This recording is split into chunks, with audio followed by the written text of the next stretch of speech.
5 qualities ng karapat-dapat na katunggali ni Sara Duterte. Ika-5, tapang na may malasakit, hindi lang lakas ng loob to fight corruption, but sincerely caring sa kapakanan ng mamamayan. Ika-4, malinaw na paninindigan, hindi nag-waver. Alam niya at pinipili ang values, human rights, good governance, tunay na pagbabago.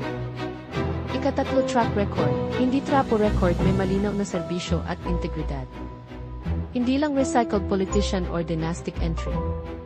Ika-2, konektado sa masa, hindi elitista. Marunong makipag-usap sa jeepney driver, estudyante, ordinaryong Pilipino at naunawaan ang kanilang pakikibaka.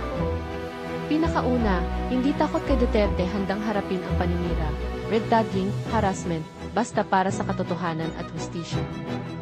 Sino kaya ang lider na may tapang at galing? Follow for more totoong balita. Totoong pag-asa.